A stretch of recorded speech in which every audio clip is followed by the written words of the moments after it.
differences are attractive. Yeah. And we need to learn to honor the differences. We shouldn't want as good as I think I am, I don't want to see nobody else just like me. Right.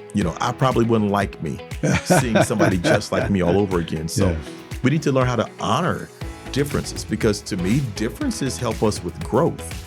Yes, I bring to the table what I have, you bring what you have. It helps foster growth. Absolutely. And I think those are just some of the core issues and values that we really need to be looking for as we're working to elect candidates. Yeah. And also working to build communities. That's the challenge of it all for us, is that oftentimes that one voice that we do have is worked to be muzzled. And we're trying to make sure that our younger population understands that this is your voice.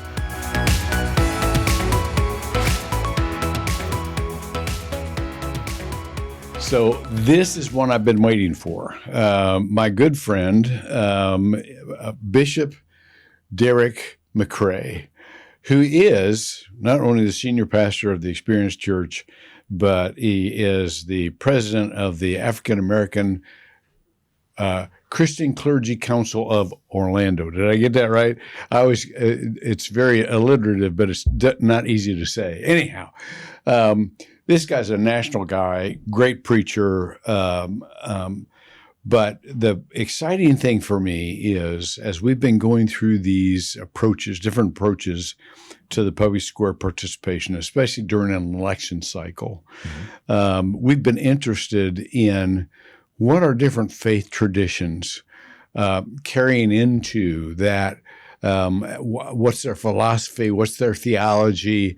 What particular perspective does their constituency have? So, African American doubtless is one of the most activating groups when it comes to elections, policy making, and so on and so forth, and much, by the way, much more active and much less afraid than old white conservative people when it comes to, I don't know if I should say anything about that. So that's why I'm excited, because now we can have a conversation and probably get some good leadership on this.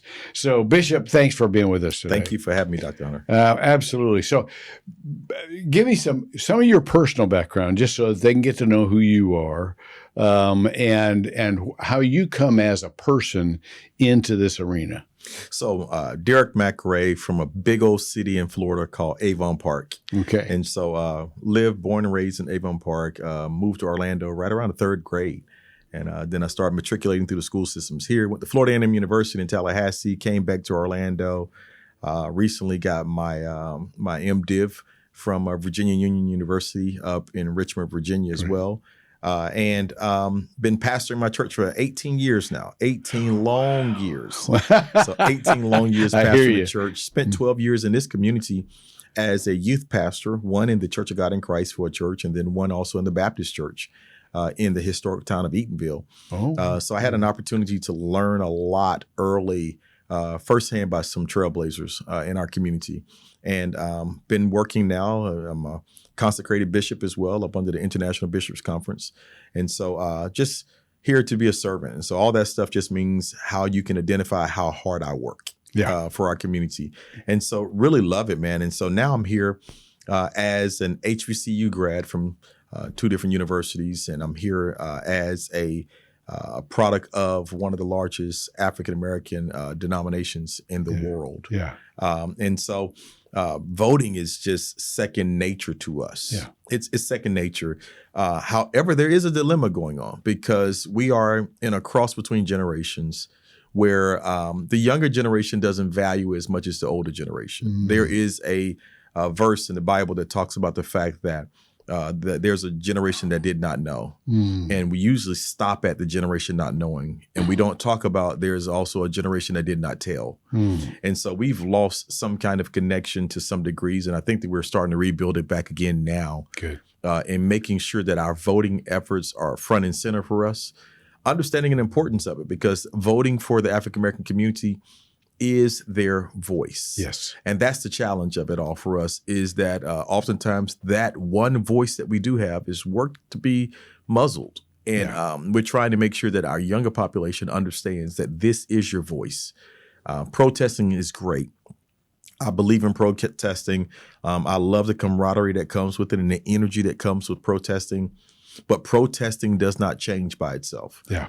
There has to be a fear from a community, which involves elections to let people know that that seat will no longer be yours if you don't hear some of our demands. Yes. So I love this time of the year when we get into voting because it gives the African-American community an opportunity to have a new breath of fresh air or to have a new canvas for a fresh start. Yeah. You were one of our founders at the pledge. You were in the room at the very founding of the pledge, have always been a guy for the community, for the whole community.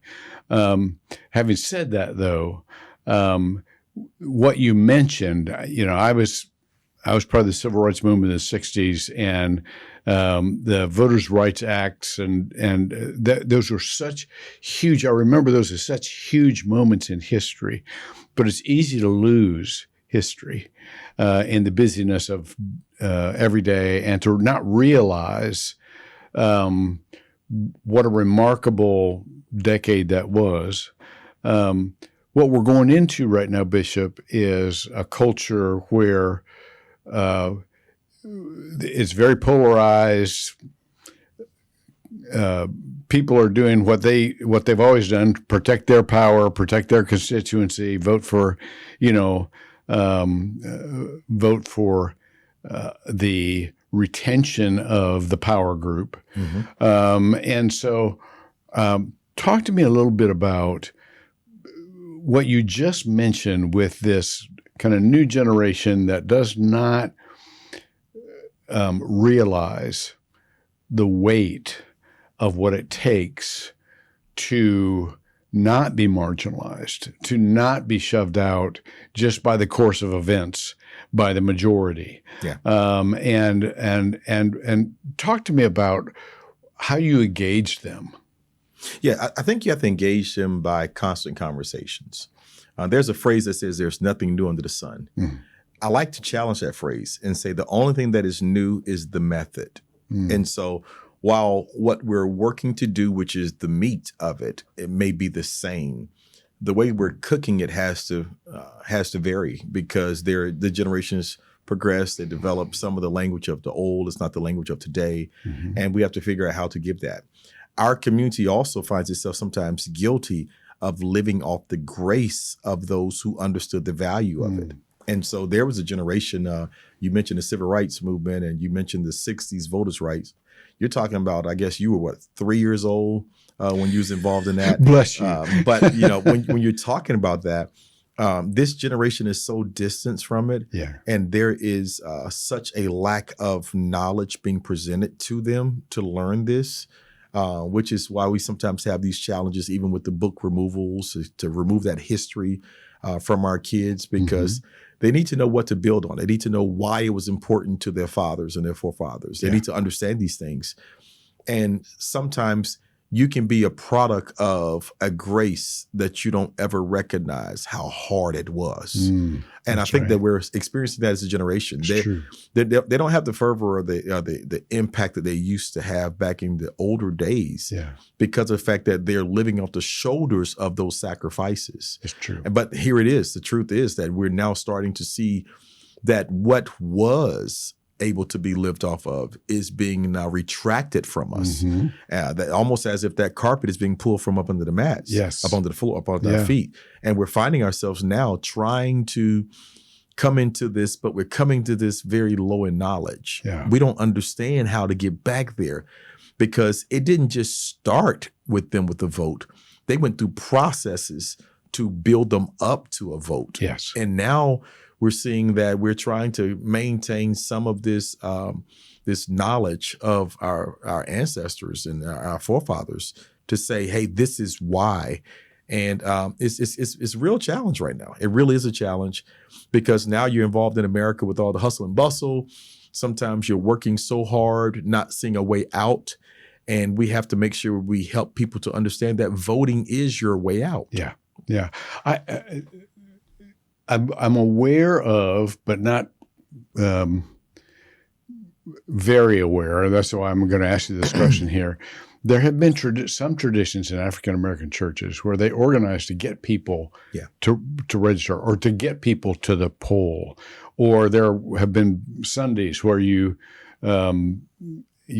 have emphasis on getting people. Is that still going on? It definitely is. And so for us, you're referring to souls to the polls. Yeah, that's it. Has been a very famous coined word and verbiage for the African American community voting. It's still happening. Souls to the Polls is designed to rally us around churchgoers going to the polls and also going early.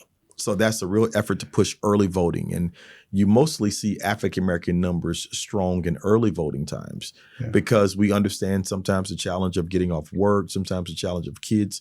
Sometimes we just don't have all the resources that some other communities may have to give them the liberty to show up the day of. So we do Souls to the Polls because, for one, we recognize that the church is the largest gathering place of the African American community weekly. Yeah. Nothing else in our community stands even in comparisons to the gathering that happens every Sunday. Yeah. And so it's usually the pastor that kind of leads the charge. We are still doing Souls to the Polls. Here in Central Florida, we've been making it a little more Souls to the Polls 2.0. And so something that my church has done over the last 3 years, because we have not just presidential elections, but we try to do it for every election that's coming up. Yeah. We do a caravan. And so we literally, the last one we had, I think 125 cars, and we're asking every person to load their cars up. And we all drive together down to the supervisory elections office where me, my wife, we get out first, we go vote, turn back around and see the rest of our members go through. Yeah. So after we vote, our job is to wave to every member as they're coming through the lines and just give smiles, thank you so much, encouraging words as they go through and vote as well. And so my church has become like a 97% voting church. Wow. Because of our efforts That's of doing awesome. This caravan action. And we're going to do it again this year as it comes as well. That's so great. There are a couple of directions I want to go here, but I have such an appreciation for the heritage of civic engagement of the African American church, not just out of necessity, but out of, this is a spiritual exercise for us. Mm-hmm. This is a mandate of the gospel. Mm-hmm. If we are to put our values into action, that doesn't mean just inside the church. That means outside the church, and that doesn't mean just in religious society. That means in all society. Yes. So I love that, and there's nothing that can touch. You would have loved to have been with me a few weeks ago. President Obama asked me to come and help with the invocation at the dedication of his presidential center, and I partnered with my great friend Joshua Dubois, young African American guy who we just been great friends and wrote devotions for the president every week. Anyhow, so we're standing in line because the president wanted to greet everybody and take a picture with them, all the main participants. And I'm standing with all these performers, Jennifer Hudson and others. And there's this African American choir that he wanted to take in first, and they broke into a gospel song. Wow. Every person in that line, we were worshiping. But the cool thing was, I think it was Becky turned to me and said, "That's the president doing that riff, isn't it?" And it struck me what a heritage he also has because of that, because of the Black church and the gospel and just the wonderful tradition of that being a natural part of public participation. So let me ask you this: are there issues today, local issues, state issues, national issues that are of particular concern to the African American constituency? Yeah, I think one of the main things that we're really working on doing, a concern for us, is funding youth programs. So funding youth programs, giving us an opportunity to see that I think that needs to be properly funded and not through. And I've been on this campaign about this. We don't want you funding organizations to come into our community.